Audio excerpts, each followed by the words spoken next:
깨달아서 그것을 알고 있는가, 이 원리를 알고 있는지, 그래서 여러 다른 상황에서도 그 원리들을 잘 적용하는지, 이런 것들을 학생들의 그 실력을 보기 위해서 테스팅을 하는 것이죠.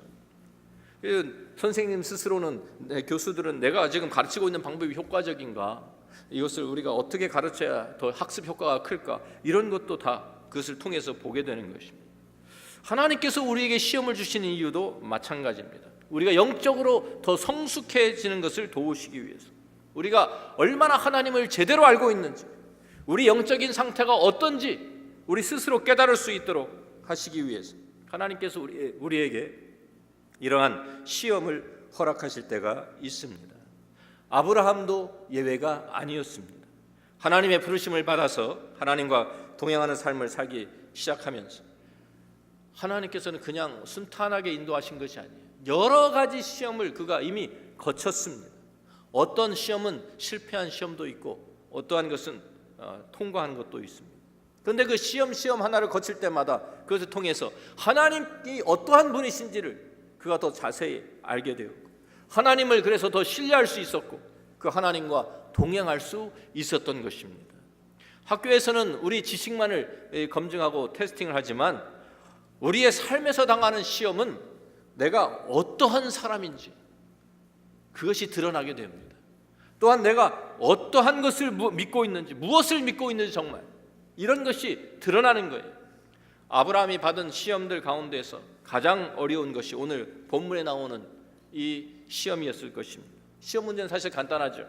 내 아들, 내 사랑하는 독자 이삭을 좀 데리고 모리아 땅으로 가서 내가 내게 일러준 한 산 거기에서 그를 번제로 드려라.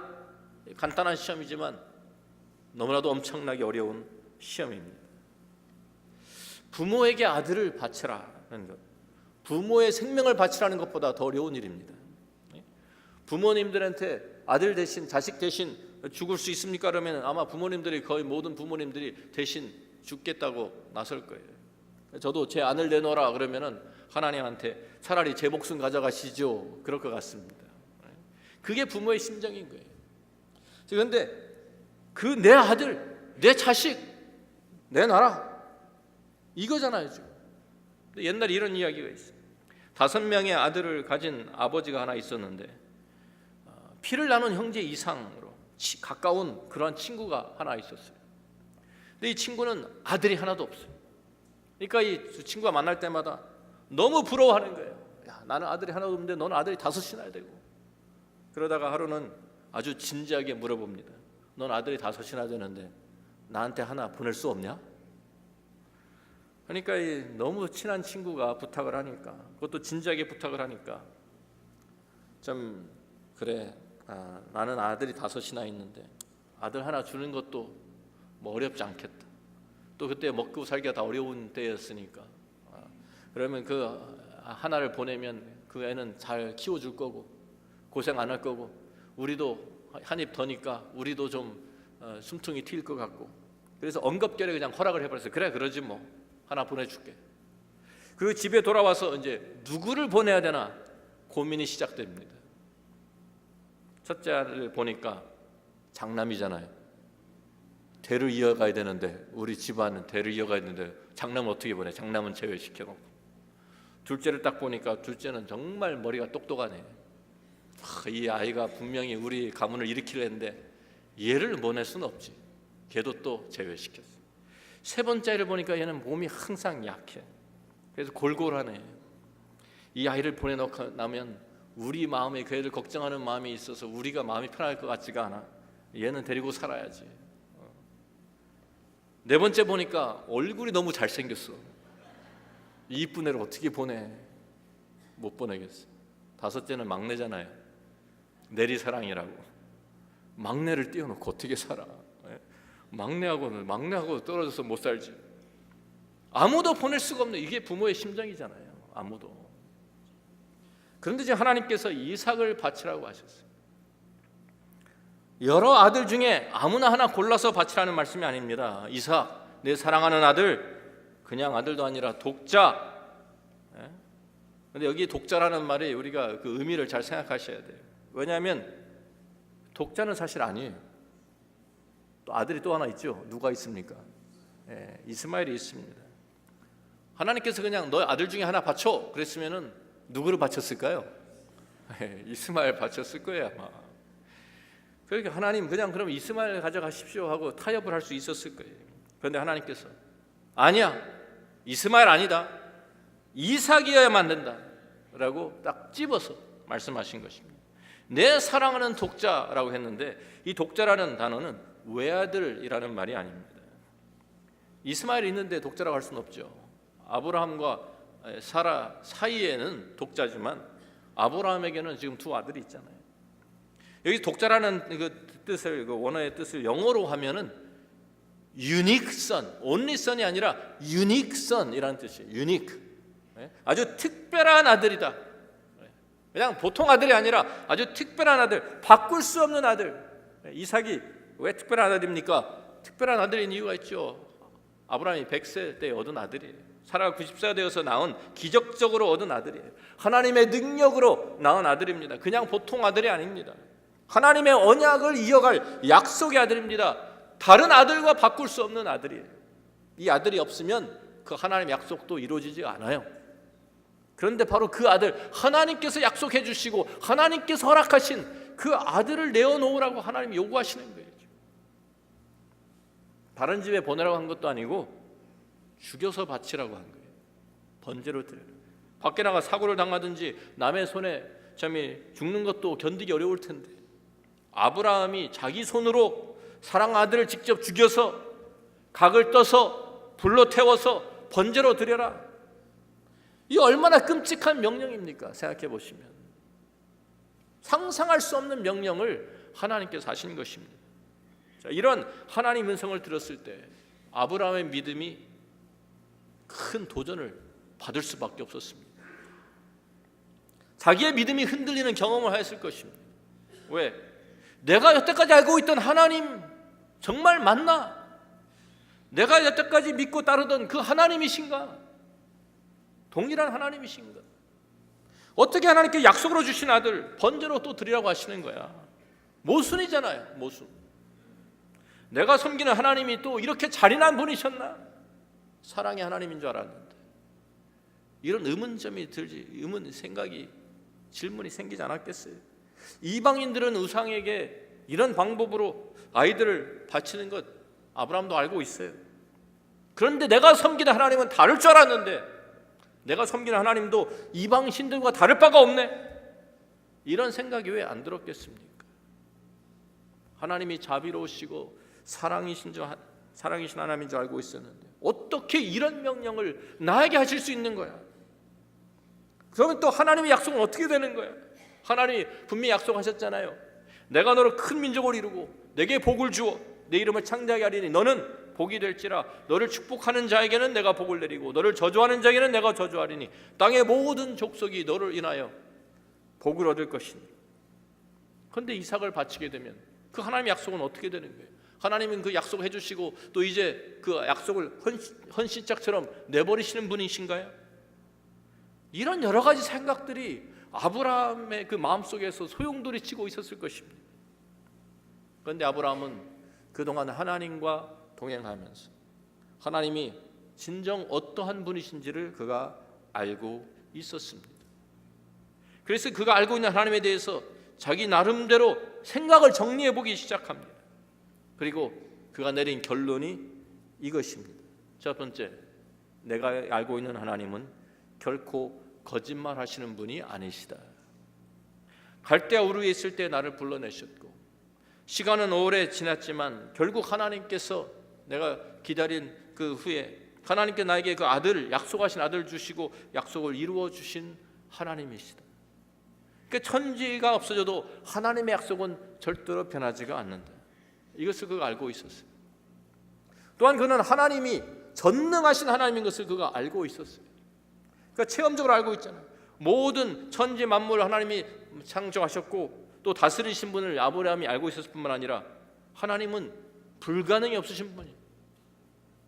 자기가 100세가 되었을 때, 사라가 90세가 되었을 때 자기들은 몸이 죽은 것 같이 되었는데도 불구하고 하나님께서 새로운 생명을 허락하실 수 있는 전능하신 하나님, 그들이 체험했어요. 하나님의 능력을. 근데 하나님께서 지금 그 아들을 번제로 바치라고 하십니다. 두 가지가 모순적인, 이 약속도 이루어져야 되는데, 하나님 약속하신 것이니까, 거짓말하시는 하나님이 아니시니까 이거 분명히 이루어져야 되는데, 그 약속으로 얻은 아들을 또 이제는 바치라고 하실 때 이거 어떻게 해결해야 돼요?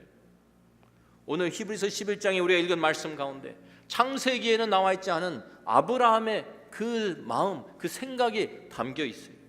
오늘 히브리서 11장 18절 19절에 그에게 이미 말씀하시기를 내 자손이라 칭할 자는 이삭으로 말미암음이라 하셨으니, 약속이죠. 약속 분명히 이루어집니다. 그런데 그가 하나님이 능히 이삭을 죽은 자 가운데서 다시 살리실 줄로 생각한지라 비유컨대 그를 죽은 자 가운데 도로 받은 것이니라. 생각해보니까 다른 방법이 없는 거예요. 이삭을 통해서 약속은 이루어져야 되는데 하나님은 이삭을 바치라고 하고, 그러면 내가 하나님을 명령대로 내가 아들을 죽여서 그 살을 다 조각을 내서 참 이 단에 올려놓고 불로 살라서 하나님 앞에 번제로 드린다 할지라도 전능하신 하나님께서 내 아들 다시 살려내실 것이다. 그 전능하신 하나님께서 잿더미 가운데서도 이삭을 다시 살려서 나에게 돌려주실 것이다.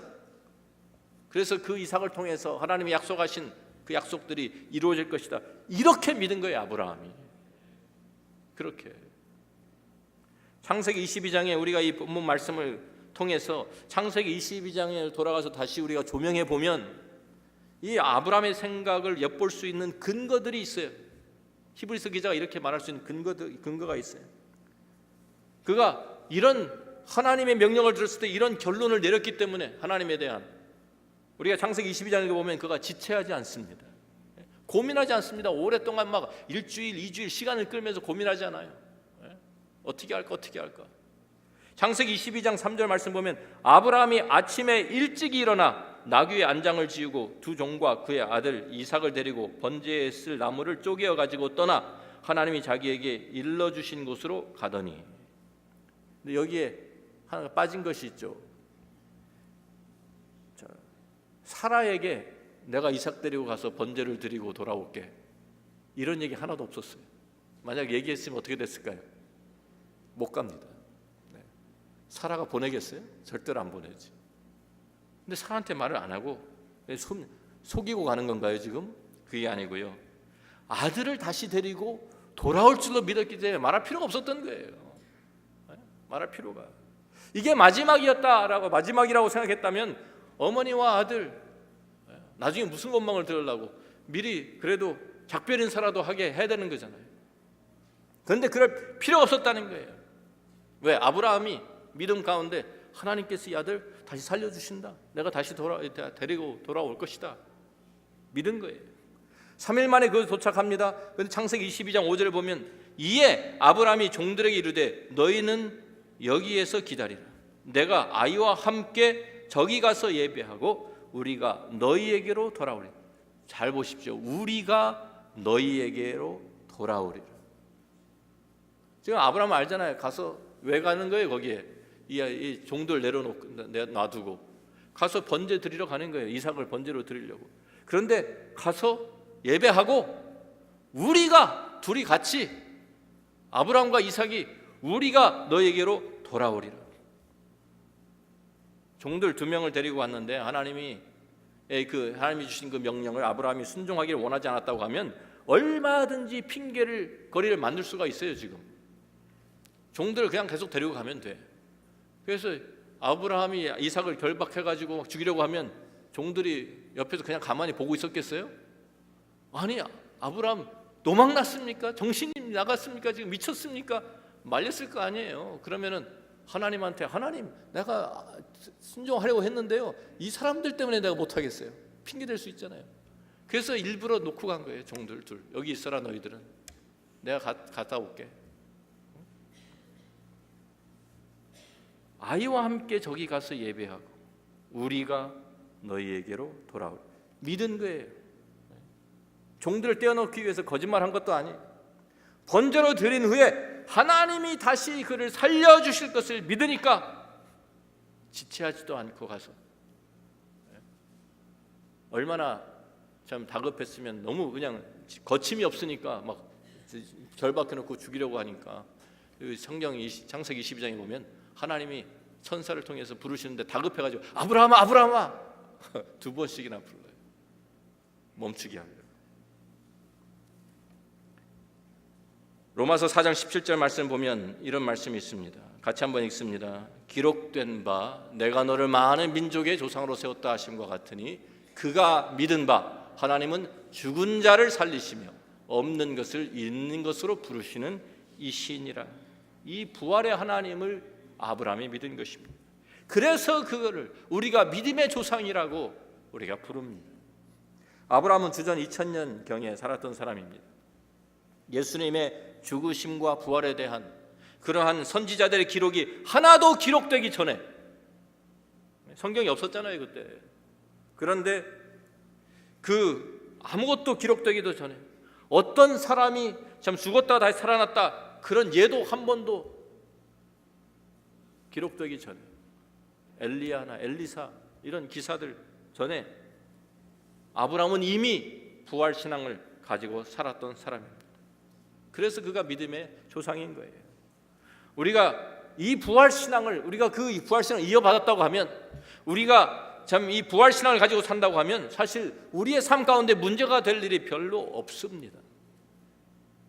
우리가 예수 그리스도의 부활을 통해서 참 그 부활에 우리의 믿음의 근거를 두고 있다고 하면, 부활의 하나님, 능력의 하나님, 전능하신 하나님 우리가 믿는다고 하면 우리의 삶에 당하는 여러 가지 시험들 사실 큰 문제가 안 됩니다. 하나님 앞에 이삭을 어떻게 드릴 수가 있어요? 아브라함이 한 가지 이유예요. 그가 하나님을 알았는데, 어떤 하나님을 알았어요? 부활의 하나님으로 그가 알고 믿었기 때문에 드릴 수 있었어요. 우리도 부활의 하나님 믿지 않습니까? 요한복음 11장 25절 26절 주님이 나사로가 죽었을 때 가서 하신 말씀 우리 같이 한번 읽어봅니다.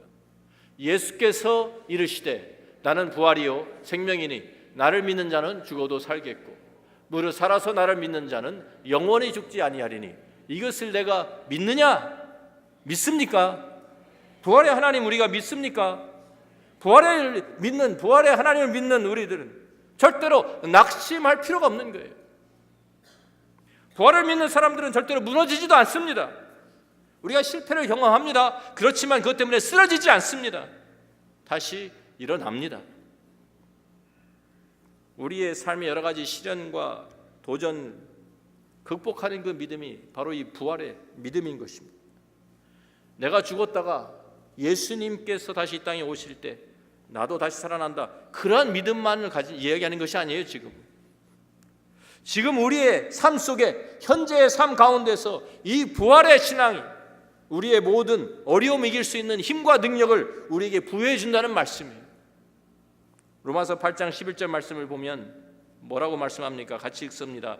예수를 죽은 자 가운데서 살리신 이의 영이 너희 안에 거하시면 그리스도 예수를 죽은 자 가운데 살리신 이가 너희 안에 거하시는 그의 영으로 말미암아 너희 죽을 몸도 살리시리라. 나중에 우리의 몸을 살리시는 것뿐만 아니라 지금 현재 그 부활의 영이 어디에 살고 계세요?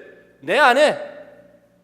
예수를 죽은 자 살리신 이의 영이 너희 안에 거하시면, 지금 우리 안에 우리와 함께 하시는 게 부활의 성령께서. 그래서 우리는 부활 생명을 가지고 살고 있는 것입니다.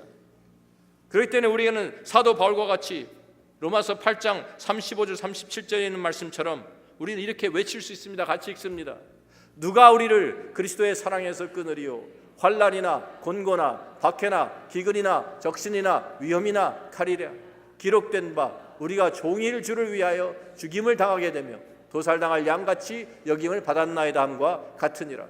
그러나 이 모든 일을 우리를 사랑하시는 이로 말미암아 우리가 넉넉히 이기느니라. 이기고도 남는다는 거예요. 넉넉히 이기느니라. 이미 우리가 부활 생명을 가지고 있기 때문에 우리는 넉넉히 이기고도 남습니다.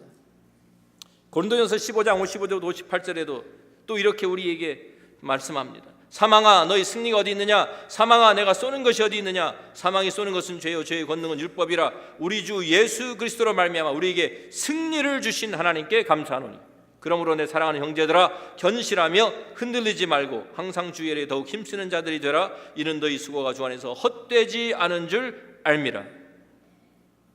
그렇습니다. 우리의 모든 수고, 우리가 당하는 모든 어려움, 우리는 넉넉히 이기고도 남고요, 우리는 예수 그리스도를 통해서 우리는 항상 승리하는 삶을 살 수 있습니다. 부활신앙을 가진 사람들은 아무것도 두려워하지 않습니다.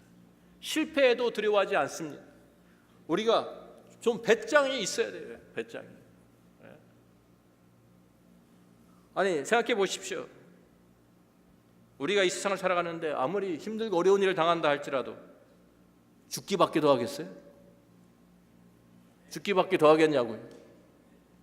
그런데 우리에게는 죽음도 문제가 안 돼요. 왜? 부활의 생명을 가지고 있으니까.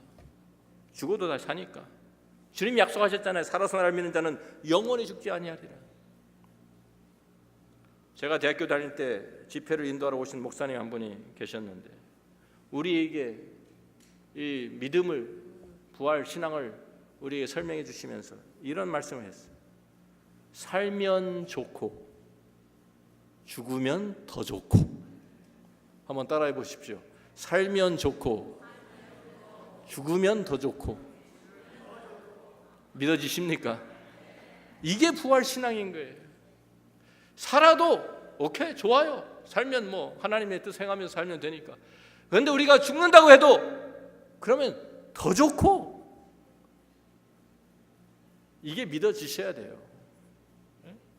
우리의 믿음의 선조들을 보면 엄청난 시련을 겪습니다. 순교를 당합니다. 그럼에도 불구하고 기쁨으로 자기 목숨을 내어놓을 수 있는 것은 부활의 믿음이 있었기 때문입니다.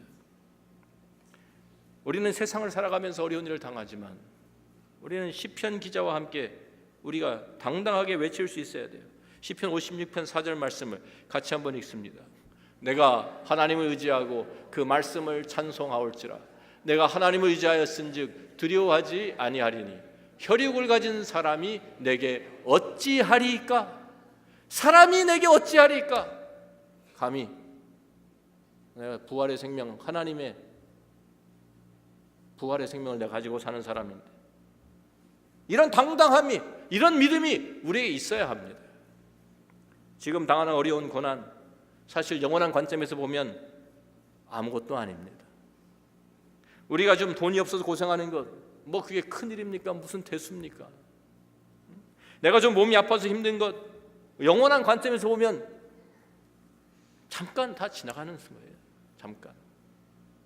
하나님이 나를 건져주시면 좋고 건져주시지 않아도 더 좋고. 왜? 부활 생명이 내게 있으니까. 불무불 속에 던져졌던 사드락, 메삭, 아벳느고 기억하십니까?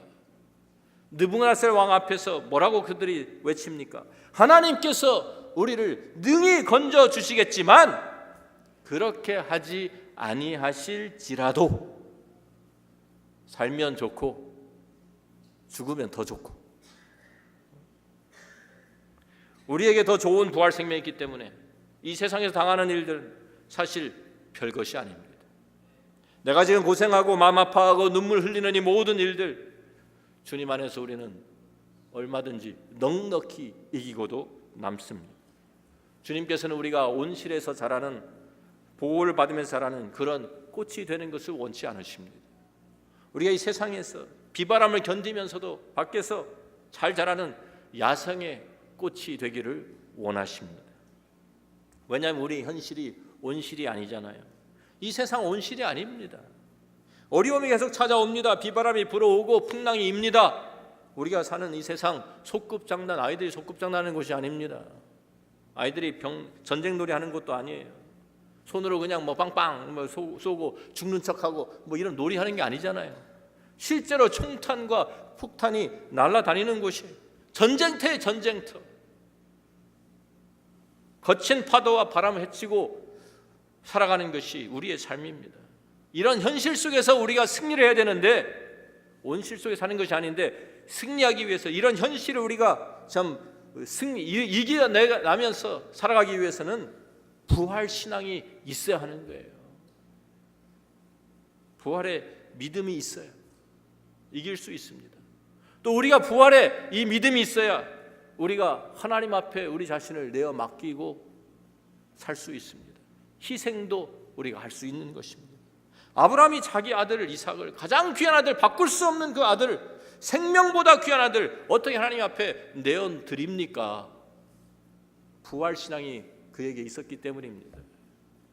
아무것도 내놓지 못하고 벌벌 떨면서 하나님께 맡기지 못하는 사람이 어떤 사람입니까? 하나님께서 이 문제를 해결할 수 있는 능력이 없다고 믿기 때문입니다.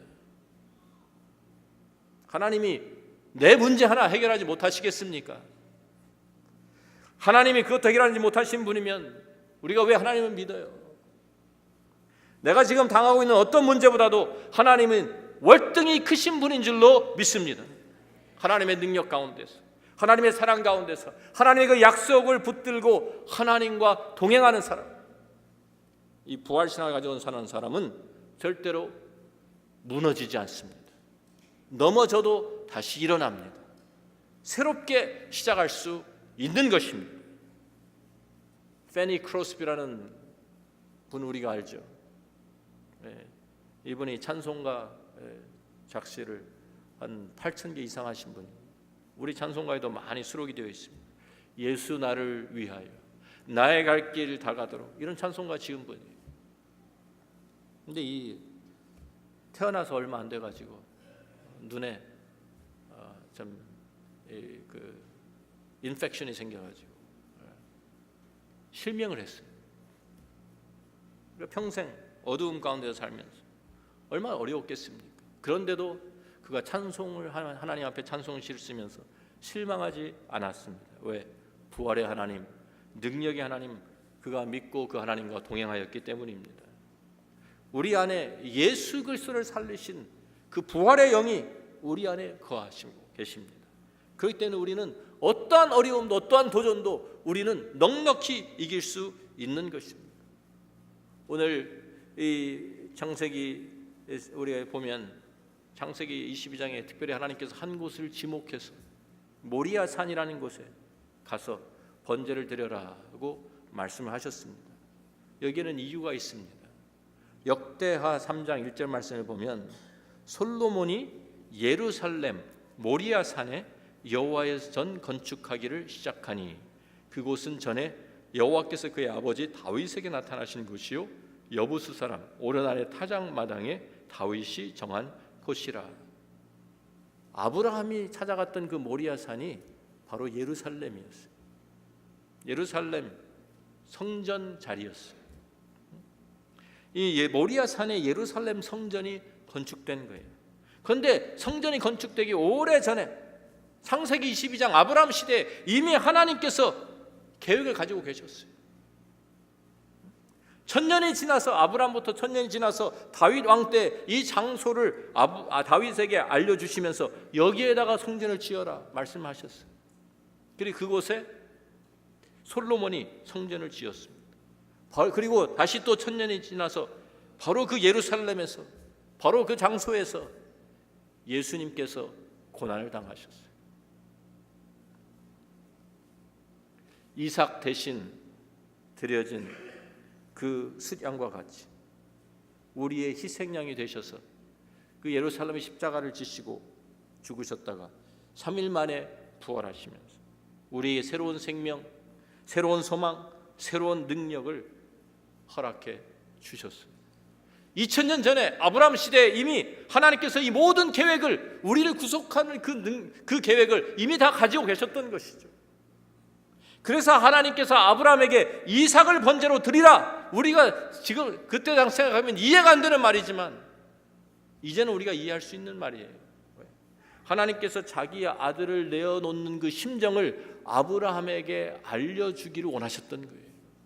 아브라함 보고 너 아들 한번 내놔봐 라고 하셨을 때는 자기 아들을 내어놓는 하나님의 심정을 말씀하신 거예요. 우리의 모든 죄를 대신 지고 죽으실 그 예수님을 미리 보여주시기 위해서, 그리고 그분이 죽은 자 가운데서 다시 부활해서 그 능력으로 우리 가운데, 우리 안에서 역사하시는 것을 깨닫게 하시기 위해서 이것을 다 지나고 난 우리들은 아브라함보다 훨씬 더 믿기에 유리한 입장에 있지 않습니까? 아브라함은 그것 하나도 모르고도 믿었어요. 그런데 우리는 예수님께서 이미 우리를 위해 십자가에 죽으시고 부활하신 것을 우리는 다 알고 있어요. 아브라함은 아무 기록도 없고 부활에 대한 증거도 없을 때에도 하나님을 부활의 하나님으로 믿었는데, 우리는 예수님을 통해서 이미 부활의 증거를 다 보여주셨고 성경의 기록을 통해서 그 약속이 다 이루어진 것을 우리가 알고 있는데도 불구하고 우리가 이 부활 신앙을 가지지 못하고 산다고 하면 얼마나 안타까운 일입니까? 우리는 이미 예수 그리스도와 함께 승리한 사람들입니다. 우리 주 예수 그리스도로 말미암아 우리에게 승리를 주시는 하나님께 감사하노니, 이 부활의 믿음을 가지고 이 부활의 신앙을 간직하고 승리하는 우리 모두가 되기를 주의 이름으로 축원합니다. 기도하겠습니다.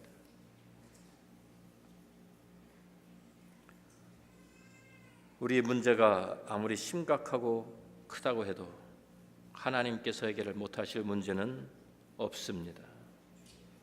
우리의 죄가 아무리 크고 무겁다고 할지라도 예수님께서 용서하지 못할 죄는 없습니다. 우리가 아무리 하나님으로부터 멀리 떨어져 있다고 해도 하나님 우리가 돌아서는 순간 우리와 함께 하십니다. 하나님께서 모든 것을 다스리고 계십니다. 그리고 그 하나님은 우리에게 가장 좋은 것을 주기를 기뻐하시는 하나님, 우리에게 최선의 것을 주기를 원하시는 좋으신 하나님이십니다. 우리가 그 하나님을 믿는다고 하면, 우리가 전능하신 하나님, 천지를 창조하신 하나님을 우리가 믿는다고 하면, 예수 그리스도의 그 십자가 부활을 통해서 우리에게 영원한 생명 허락하신 하나님을 내가 믿는다고 하면 우리는 낙심할 필요가 없습니다. 좌절할 필요도 없어요. 우리에게 있는 것을 하나님 앞에 내어 맡기지 못할 이유도 없습니다. 부활 신앙을 가진 사람, 예수 그리스도 십자가를 경험한 사람만이, 예수 그리스도의 부활을 믿는 사람만이 예수님과 함께 십자가를 지고 부활 생명을 향해서 나아가는 것입니다. 이 세상에서 우리는 승리합니다. 왜? 부활의 주님이 우리와 함께 하시기 때문입니다.